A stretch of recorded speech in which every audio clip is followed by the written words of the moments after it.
To win over the guy she liked, my childhood friend stole my debate notes and gave them to him. As a result, I got crushed in the debate tournament and lost my spot in the study abroad program. Afterward, she brushed it off to other people, saying I just wanted to teach Leo a lesson so he'd stop wanting things he can't have. I stopped hanging around her, slowly fading out of her life. My college applications were the complete opposite of the plans we'd made as kids. But the day I got my acceptance letter, she ran up to me, eyes red, and demanded to know why. I just scoffed. You only need to be taught a lesson about not knowing your place once. Even though I was completely prepared for the debate, my opponents steamrolled me. It was like they knew every move and strategy one had planned. They zeroed in on my weakest points with surgical precision. Worse, they used my private life as ammunition against me. We were utterly defenseless, completely humiliated. My hope of using the tournament to get into the study abroad program was gone. The powerlessness of defeat and the shame of being judged by everyone hit me all at once. I felt like I was suffocating, just like I always did. I hid in an empty corner and texted my friend, Ava, to vent. Ava, I got destroyed in the debate. They wiped the floor with me. I feel awful. She replied almost instantly, Hey, don't worry about it. It was just one competition. Come on back and I'll treat you to a huge dinner. I quickly typed back, I want the most expensive thing on the menu. No problem. Whatever you want, Leo. Order the whole menu if you feel like it. It's on me. Her comforting words eased half the knot in my stomach. After saying goodbye to my teammates, I grabbed my backpack and couldn't wait to leave. All I could think about was how I was going to make Ava spend a fortune on me tonight. I didn't tell her I was coming, planning to surprise her, but as I rounded the corner near her house, I saw her wrapped in the arms of someone I never expected. It was my debate opponent, the school heartthrob, Chase. He had just transferred to our school this semester. He was also the one competing with me for the study abroad spot. A rare, shy look appeared on Ava's face. Chase, I did a lot of homework to make sure you'd win. I even stole Leo's debate notes for you and told you his secret, that he's the chauffeur's illegitimate son. So tell me, how are you going to reward me for this? Chase ruffled her hair, leaned down, and gave her a light, fleeting kiss. All right, I know you're the best. Good thing you told me all that when you did. It's the only reason we won so easily. Is this a good enough reward? Chase pulled Ava into a tight hug, murmuring, of course not, before leaning in again. They kissed deeply, lost in each other. The sight, combined with Ava's words, made my blood boil. I never would have imagined that my opponent's deadliest weapon came from Ava herself. The other day, Ava had suddenly insisted on checking how my debate prep was going. I thought she was just being caring and was happy about it for a long time. I even sent her my materials so she could help me check if my arguments were solid.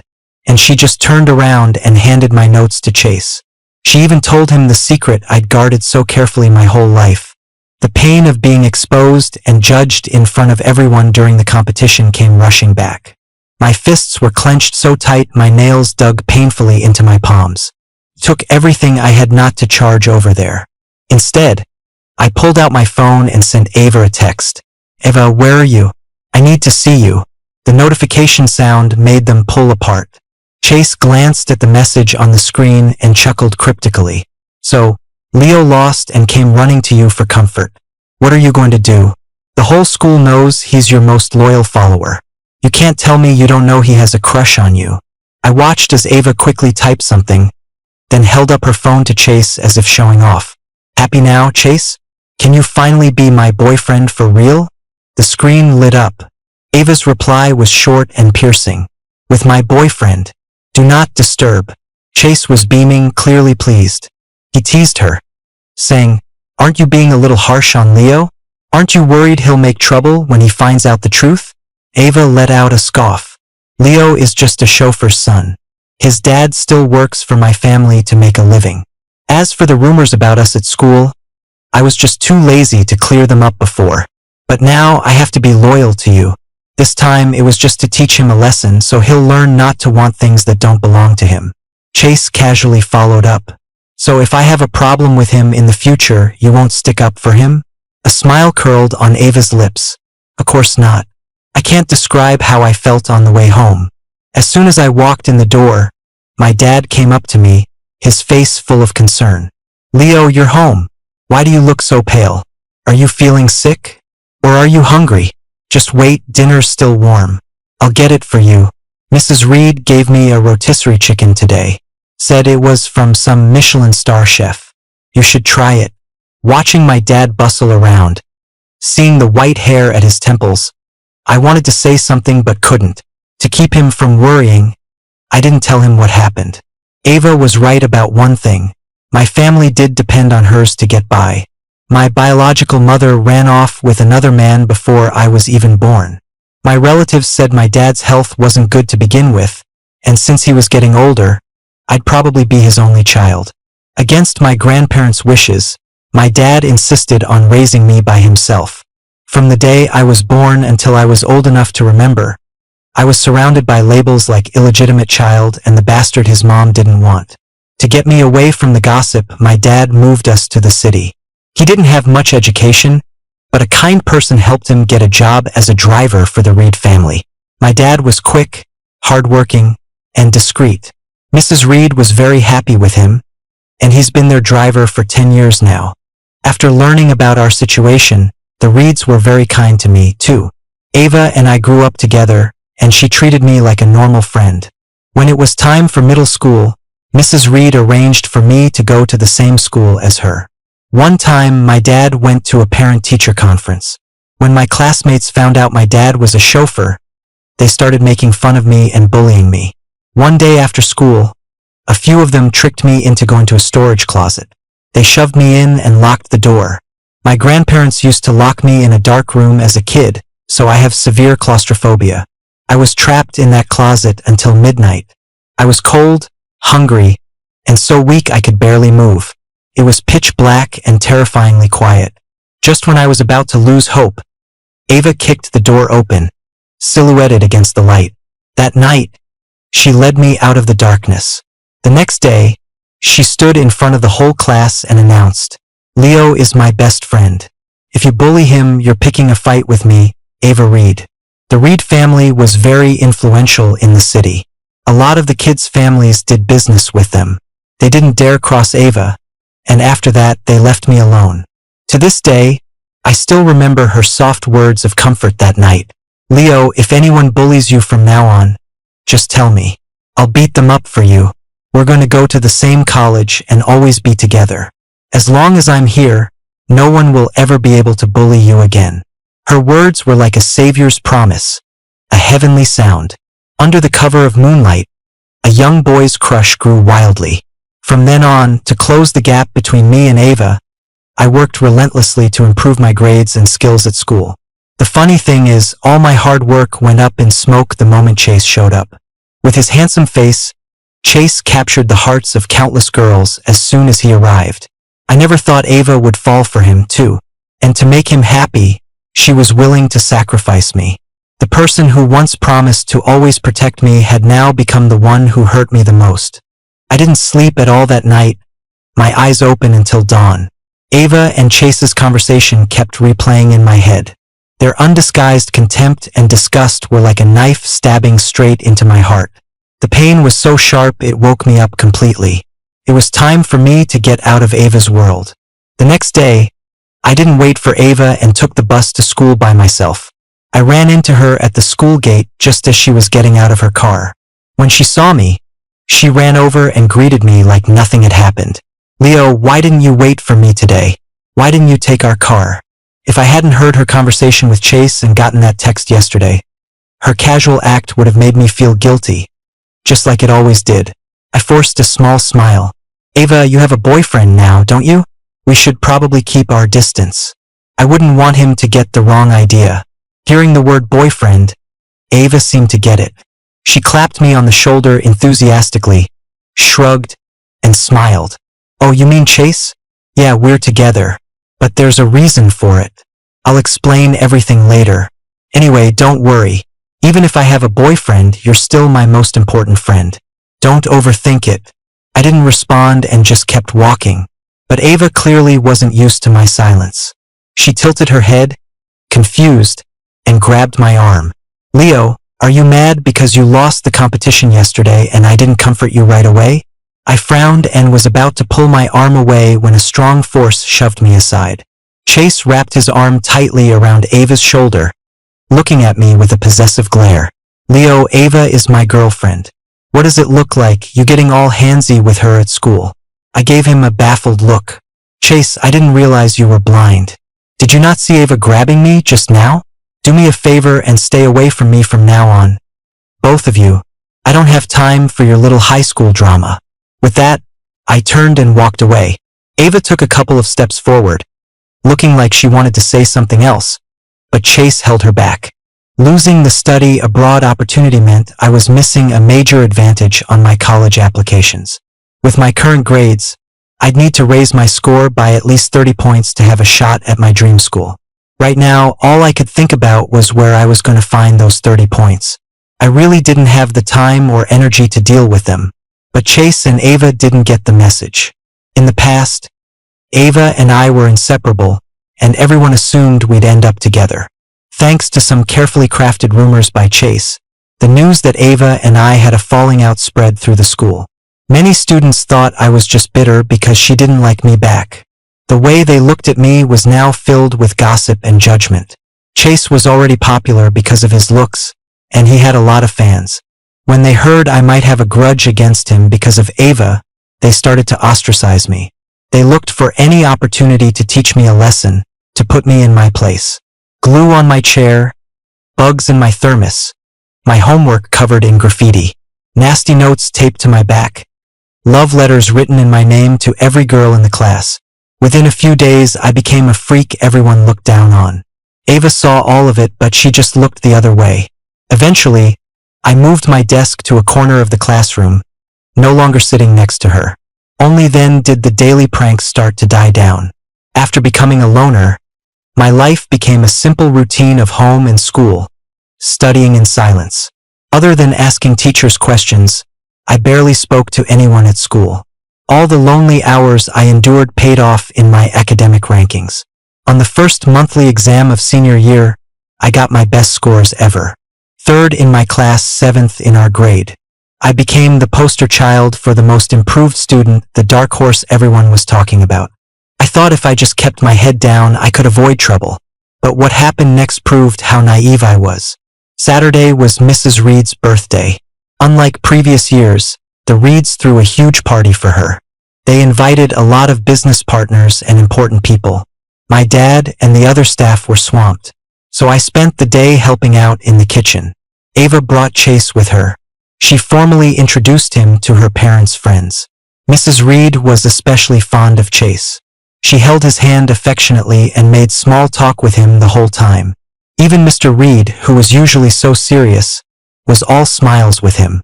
When Chase saw me bustling around in a waiter's uniform, he looked at Mrs. Reed with mock surprise. Hey, isn't that Leo from our class? What's he doing here? No wonder everyone used to say Leo and Ava were childhood friends and super close. I guess I'm finally seeing it for myself. Chase's words made Mrs. Reed's face freeze. She shot me a displeased look and explained with a forced smile. Oh, Leo? He's the son of our driver, Mr. Dawson. He's just helping out today since we're so busy. He and Ava aren't exactly childhood sweethearts. Honestly, you and Ava look so much better together. To make sure Chase didn't get the wrong idea, Mrs. Reed turned to me with a cold expression. Leo, you can just stay in the kitchen. There's no need to come out to the main hall. We wouldn't want you to bother the guests. Seeing Mrs. Reed, who had always been so kind to me, change her tune so dramatically, I scoffed inwardly, nodded obediently, and quietly slipped away.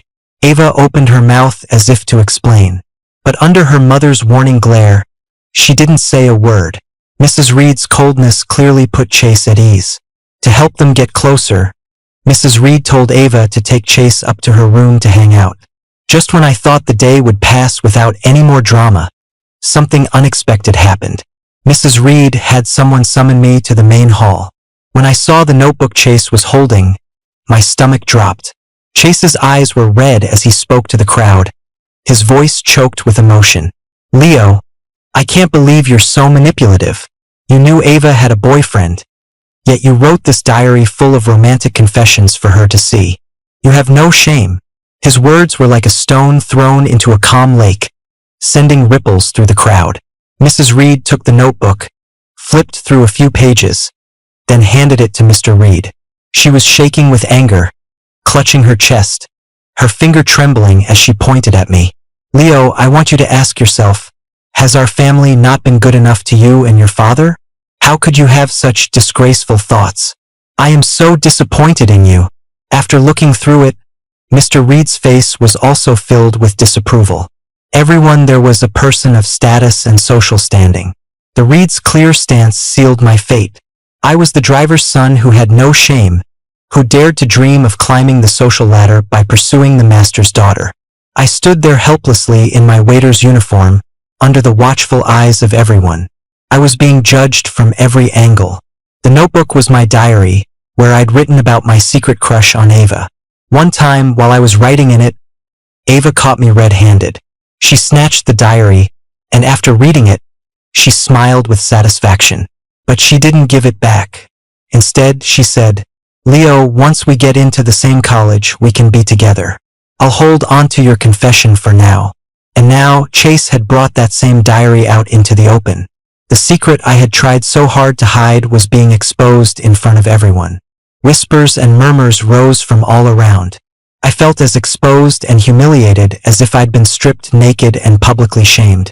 My dad heard the commotion and rushed over, shielding me behind him. He kept bowing and apologizing nervously to Mr. and Mrs. Reed. I'm so sorry, Mr. and Mrs. Reed. Leo doesn't know any better. It's all my fault as his father. If you have a problem, take it out on me. Whatever punishment you want to give, I'll accept it. Seeing my dad so humiliated, my heart felt like it was being eaten by a million tiny ants. Fighting back tears, I lowered my head and apologized alongside my father. Sir, ma'am, it was all my fault. I'm so sorry for all the trouble I've caused you. Seeing us groveling like that, a smile finally appeared on Chase's face.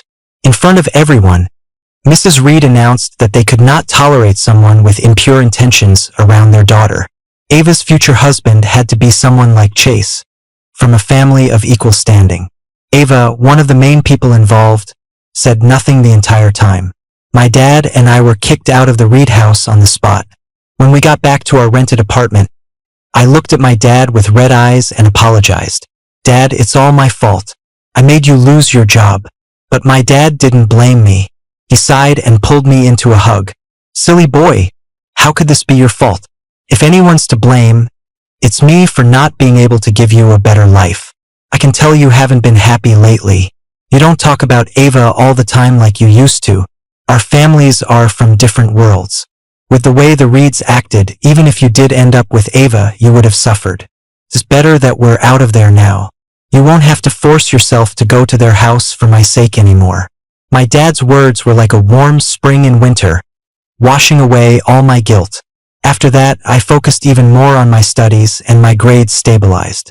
Whenever I saw Ava and Chase at school, I would deliberately go the other way. Several times, Ava tried to talk to me, but I always managed to avoid her. My dad also found a new way to make money. He started a food cart. He's a great cook and knows how to make a lot of specialties from our hometown. After getting his food and health permits, he set up his cart at the night market. It quickly attracted a lot of customers. Many people became regulars after just a few visits, constantly recommending our cart to their friends and family. Mrs. Gable was one of them. I'd see her 3 or 4 times a week. She said she'd been away from her hometown for too long. Now that she'd finally found an authentic taste of home, she didn't want to miss it. The food cart got more and more popular, and my dad was often too busy to handle it alone. Whenever I had free time after school, I would go and help him. One day after school, I was working at the cart as usual when I looked up and saw Chase with his arm around Ava, walking into the night market. Behind them was Chase's crew of buddies. When they got to our cart, Chase shot me a smug grin. He sat down with Ava and his friends and yelled at me, "Hey you, get us 10 of your signature dishes. And make it quick. We're waiting."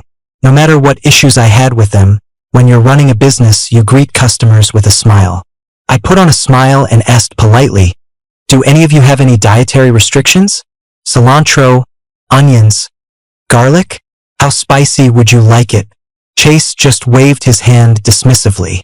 "Just make it the way you normally do. We're just here to see if your food is any good." After the food arrived, Chase poked at it with his chopsticks, took one bite of a flatbread, and then spit it out on the ground. He was clearly looking for a fight. "Hey owner, what is this garbage you're serving? I can tell just from one bite that these ingredients aren't fresh. Are you going to take responsibility if we get sick from this?" A lot of the customers at the cart today were new. Hearing Chase, many of them put down the food they were about to order. A crowd started to gather. Food safety is a huge deal for everyone. If this wasn't handled well, word could spread, and we might not be able to keep our cart open. I knew Chase was just trying to cause trouble. I looked at him calmly. All of our ingredients are bought fresh every day. We never use leftovers from the day before. If you think it's not fresh, then please show us a doctor's note proving you got sick from our food. Chase laughed like he'd just heard the world's greatest joke. So the fact that it tastes bad isn't evidence enough? I have to eat the whole thing and end up in the hospital for you to believe me? Is this how you do business? You only admit there's a problem after a customer gets sick? He was relentless. I clenched my fists and asked in a low voice, "Then what do you want me to do to prove our food is fine?" Chase blinked, then pointed at the piece of flatbread on the ground. "If you dare to pick that up and eat it, I'll believe there's nothing wrong with your food." His words caused a wave of murmurs through the crowd. A few people even took out their phones to record the drama. Making him eat something off the ground? Isn't that a bit much? Maybe they have some history, and he's just here to start trouble? The kid and the owner seem nice enough. Do you think he'll actually pick it up and eat it? Probably not. It's on the ground. That's disgusting. Yeah, kids these days are so picky. No way. My dad didn't want to make a big scene. He bowed to Chase and his friends and pleaded in a low voice, "Eva, how about this? I'll cover your meal today. It's on me. Okay? It's fallen on the ground, and there are a lot of germs. Please don't make Leo eat it." Eva hesitated for a moment, then looked at Chase. "Chase, Leo and his dad are just trying to make a living. Maybe we should just let it go?" Chase crossed his arms and lifted his chin defiantly. "Why should I let it go? No way. Eva, don't tell me you've still got a soft spot for him?" Eva quickly shook her head and said soothingly, "Of course not. I just don't want some nobody to ruin your good mood." Chase's friends started to jeer. "Hey, are you gonna eat it or not? Or is there actually something wrong with your food and you're just scared? Yeah, if you won't even eat your own food, why should anyone else? Are you eating it or not? If not, we're out of here, and we'll be sure to spread the word online for you." Chase stared at me with a challenging look. Eva just stood by, her face blank. Rage welled up inside me. Fighting back tears, I yelled, "Fine. I'll eat it. I'll eat it right now." I bent down, picked up the flatbread, and rinsed the dirt off with some water. Just as I was about to put it in my mouth, a firm, elderly voice called out from behind me, "Leo, wait." I turned to see Mrs. Gable and a few of her friends. Mrs. Gable knocked the flatbread out of my hand. She gently wiped the tears from the corner of my eye. Then, she tapped her cane on the ground and looked sternly at Chase and Ava's group. "Young man, you don't look very old. How can you be so merciless? My friends and I eat at Leo's cart almost every day. There is nothing wrong with their food. We can all vouch for that. If you don't believe us, you can ask the other vendors around here. They'll tell you it's the truth." Mrs. Gable was a regular at the night market. Every vendor knew her. Seeing this, other vendors also came forward to speak up for us. As the commotion grew, people started to talk about Chase. He started to look uncomfortable and retorted, "How do I know you're not all in on it together? Maybe they're paying you to say this."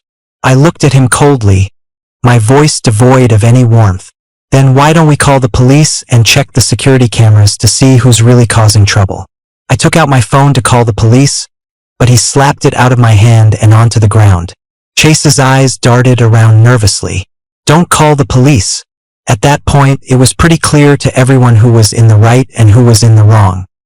He grabbed Ava and tried to leave, but Mrs. Gable blocked their path with her cane.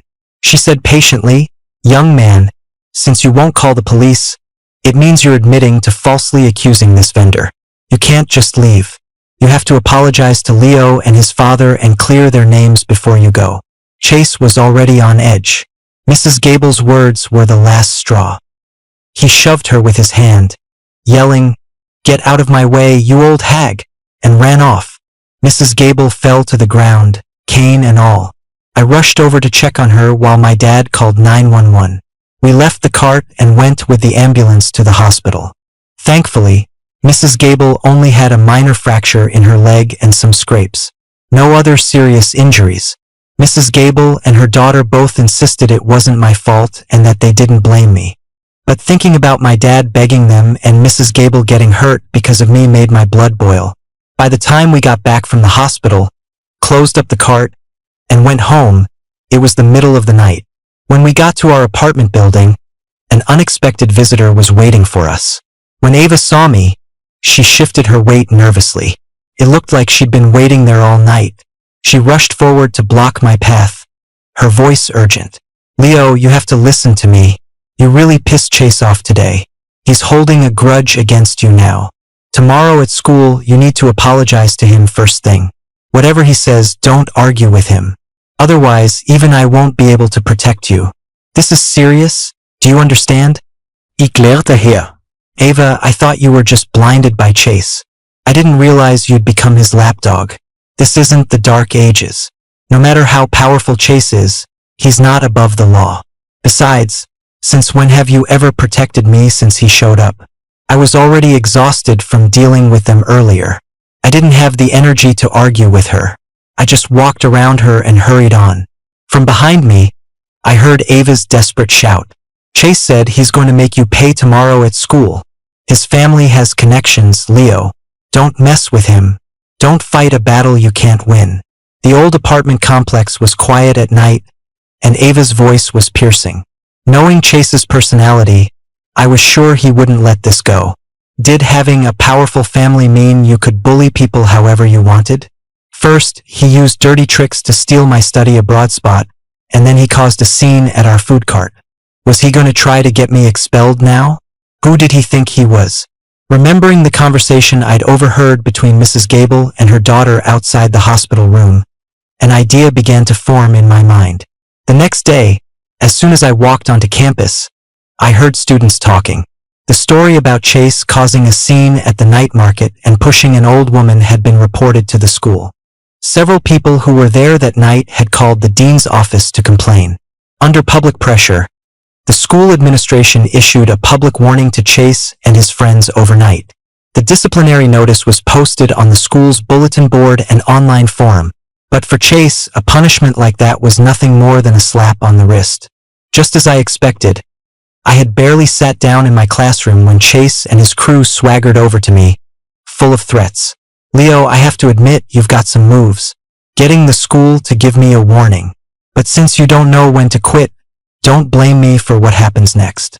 Don't even think about running off after school today. You and I are going to settle this." Behind him, Ava kept trying to catch my eye, signaling for me to apologize to Chase. But I didn't budge. I just smiled back at him calmly. "Sure, let's see who runs." When the final bell rang for lunch, I stayed in my seat. After the other students had left, Chase and his group, with Ava in tow, stormed into the classroom. On his signal, two of them unplugged the security camera. With no cameras watching, Chase felt completely unrestrained. He had his friends hold me down while he started slapping me across the face, asking over and over, "Had enough? Leo? Still think you can mess with me?" After about a dozen slaps, my face was swollen and red. I could taste blood in my mouth, but I clenched my teeth and shouted back, "Never.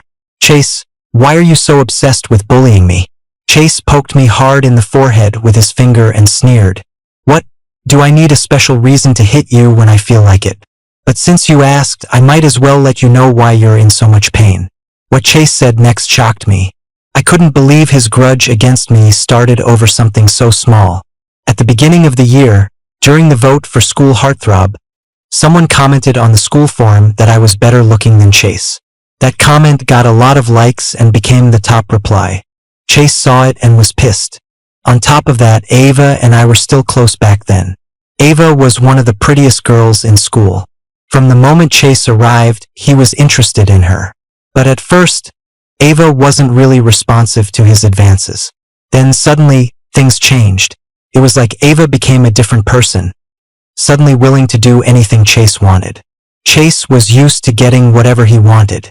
Even after he and Ava got together, he still blamed me for his initial frustrations at the new school. He hated my guts. It seemed like the only way he could feel better was by making my life miserable. I couldn't understand his twisted, sick way of thinking. By now, my face was swollen like a balloon.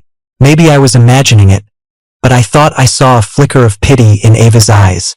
She held onto Chase's arm, stroking it gently, and said casually, "Chase, look at him. He's a pathetic mess. It's making me sick. Maybe you've taught him enough of a lesson for now? I'm afraid I'll lose my appetite for lunch." Chase wiped his hands on a napkin and threw it in my face. He said, as if granting a huge favor, "Fine. Let's leave it at that for now. I'm hungry too. Let's go, guys. Lunch is on me. As for Leo, let's just throw him in the storage closet. Didn't you say he's claustrophobic? I've never seen someone have an attack like that. Today seems like a good day to learn something new." Ava's face froze. She hesitated. "Chase, I don't think that's a good idea. What if something really bad happens? I'm afraid." Before she could finish, Chase cut her off. He looked annoyed. "What's there to be afraid of? What could happen? Don't tell me you're getting soft again. Don't forget, it was you who came crawling back to me, begging me to be with you." Ava immediately shook her head. She looked as shocked as if she'd heard something unbelievable. "How could I be soft? Don't get the wrong idea, Chase. I'm just worried that if something happens, it will reflect badly on you." Seeing that they were done talking, Chase's friends quickly dragged me to the storage closet by the stairs. After a brief struggle, the door was locked from the outside. No one came to let me out before classes started again in the afternoon. The storage closet had 4 solid walls and no windows. The only light bulb was broken and hadn't been fixed. Once the door was closed, it was a completely sealed, dark room. Nearly 2 hours of agonizing confinement. By now, I was drenched in a cold sweat, my face was pale, and I was slumped on the floor, too weak to move. I glanced at my phone screen. It was time.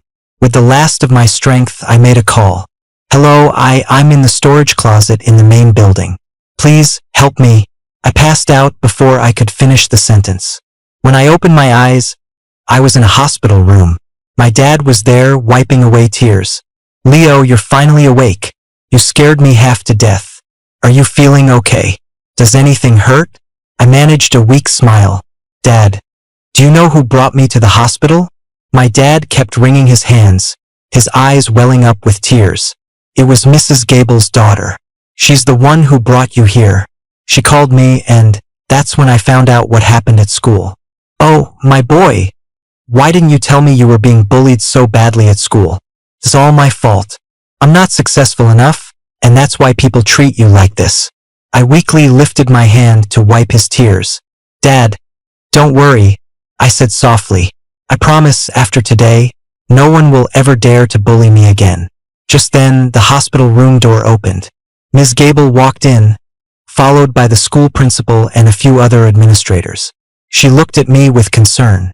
"Leo, do you remember who hit you and locked you in the storage closet? Don't be afraid. Just tell me everything you know. I will make sure you get justice." I silently pulled my phone out of my pocket and played the recording of the incident for all of them to hear. After listening to the recording, Ms. Gable's brow furrowed, and her expression turned serious. I pinched my thigh hard, where no one could see, and looked at her with teary eyes. "Ms. Gable, this isn't the first time they've bullied me. Can you please help me?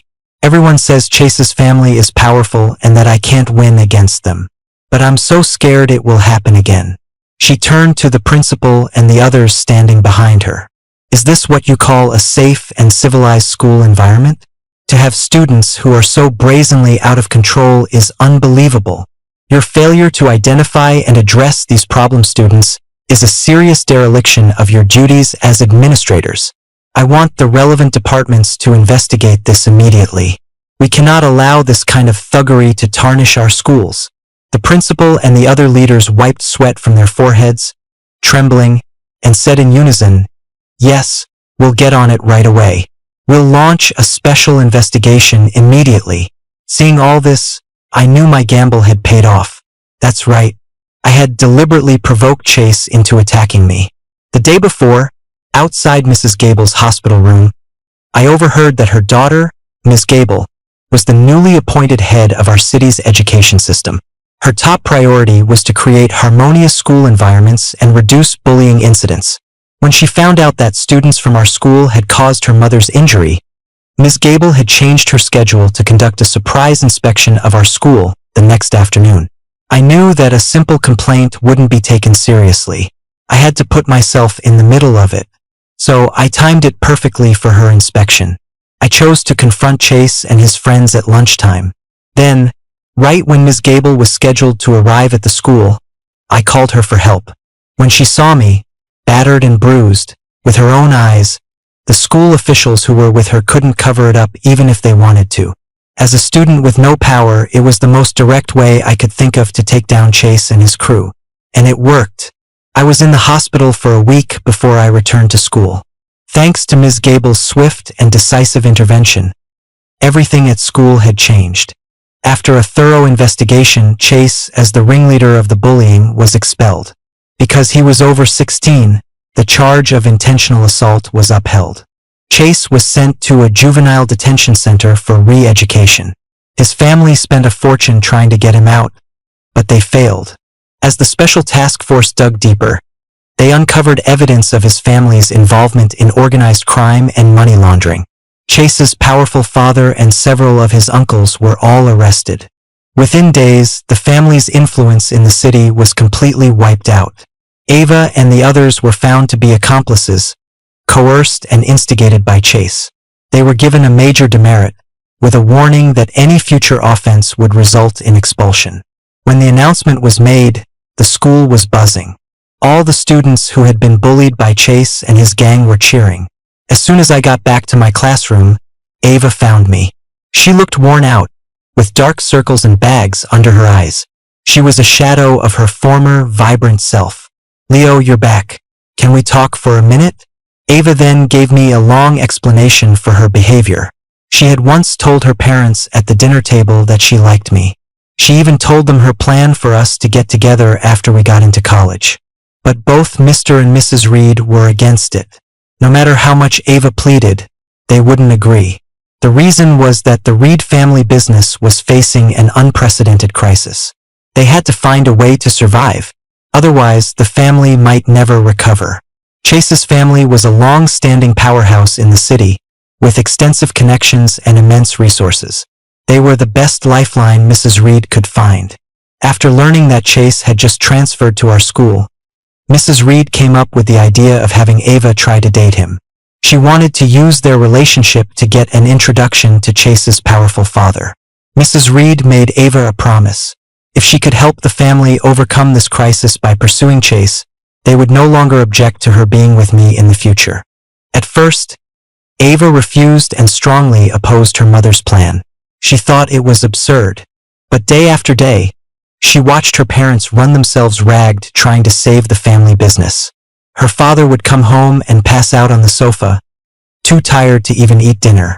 Her mother, who had always been so elegant, was starting to get gray hair and wrinkles. Ava's heart was moved. To make things easier for her parents, she started to show interest in Chase. Chase already had a thing for Ava. The two of them started dating very quickly. Chase wasn't a deep thinker. After Ava flattered him and whispered in his ear a few times, he immediately set up a meeting between her father and his. After several dinner meetings, the two families established a business alliance, sealed by the happiness of their children. With the help of Chase's family, the Reed's business started to recover. Unfortunately, Chase had been spoiled his whole life and had a domineering personality. When Ava tried to gently break up with him, he flat out refused. After realizing that I was probably the reason Ava wanted to break up with him, Chase started to plot his revenge against me. The debate tournament was his first move. Chase used the Reed family business as leverage, demanding that Ava prove her loyalty to him during the tournament. With no other choice, Ava made up an excuse to get my debate notes and gave them to Chase, along with the secret that I was born out of wedlock. Winning the debate made Chase trust Ava even more. He became even more possessive of her. Whenever he sensed that Ava was pulling away, he would find a way to punish me to force her back in line. A few times, when Ava was angry during an argument with Chase, she told him that he had a worse temper than I did. This reminded Chase of how I had outshone him when he first arrived, and his frustration boiled over. Without a second thought, Chase gathered his friends and forced Ava to watch as they taught me a lesson. To prevent Chase from coming after me again, Ava had to play along. She stopped mentioning my name and said all sorts of things she didn't mean. She stood by and watched as Chase's friends played pranks on me. She made a big show of cutting ties with me for Chase's benefit. But she never expected Chase to find my diary at her mother's birthday party. When Chase made a scene, she didn't dare to stop him. She knew that the more she showed she cared about me, the more viciously Chase would retaliate. So she forced herself to stay away from me, hoping to shield me from his insane rage. The incident at the night market was actually an accident. Ava had wanted to persuade me to just suck up to Chase. She thought that if I could just make him happy, he would stop tormenting me.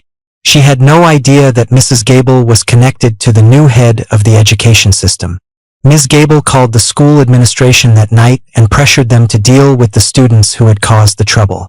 As the son of the all-powerful Chase family, it was the first time he had been publicly humiliated at school. His retaliation was as arrogant and brutal as his personality. Ava knew she couldn't stop Chase from attacking me. She had planned to sneak away and unlock the storage closet when Chase and his friends weren't looking. But Ms. Gable got there first. Listening to Ava's story, I felt a mix of emotions. She looked at me with pleading eyes. Leo, the Chase family is gone, and Chase is in juvie. No one will ever hurt you again. My parents don't object to us being together anymore. Can we get back together, please? The college entrance exams are coming up soon. As long as we get into the same university, no one can stop us from being together. Looking at her, for a fleeting moment, I saw the girl who had rescued me from the darkness all those years ago. But some things, once they change, can never go back.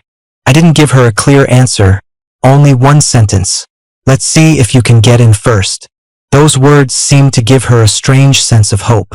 Ava threw herself into her studies. On the last 2 practice exams, her scores were nearly identical to mine. After the final exams, I graduated first in our school and third in the entire city. I listed a university in Boston as my first choice. The day I got my acceptance letter, Ava ran to my apartment building. She excitedly waved her own acceptance letter at me. Leo, I got in. You got your letter too, right? I'm so happy. We can finally go to college together. I just looked at her calmly, saying nothing. Ava was completely bewildered. She took my acceptance letter from my hand and glanced at it. Her eyes instantly turned red. Leo, didn't we promise when we were kids that we would never be apart? You told me to study hard, that you'd give me a chance if I got in. How could you go back on your word? I snatched my letter back from her, my gaze cold and emotionless. Don't flatter yourself, Ava. I only said that to get you to focus on your exams. The last thing I wanted was for you to one day blame me for failing because I distracted you. The moment you used me as a stepping stone to suck up to Chase during the debate tournament, any chance between us was gone. Don't tell me everything you did was for my own good. At best, it was a calculated move to save your family's business. If you truly cared about me, you wouldn't have let Chase hurt me over and over again. And you never would have told him my most shameful secret. Even without Chase, the next time your family faced a crisis, you would have thrown me away like a sacrifice all over again. I've learned my lesson about not knowing my place. Once was enough. Don't bother me again. Ava was stunned into silence, just standing there, frozen.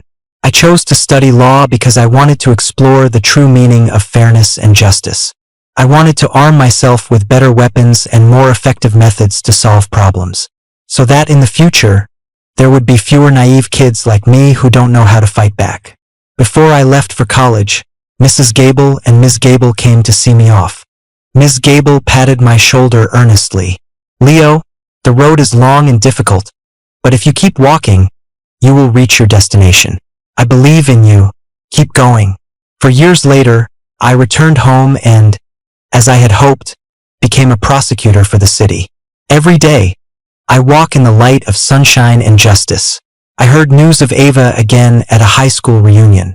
Not long after graduation, the Reed family's business collapsed. It turned out that all the help from Chase's family had been a setup.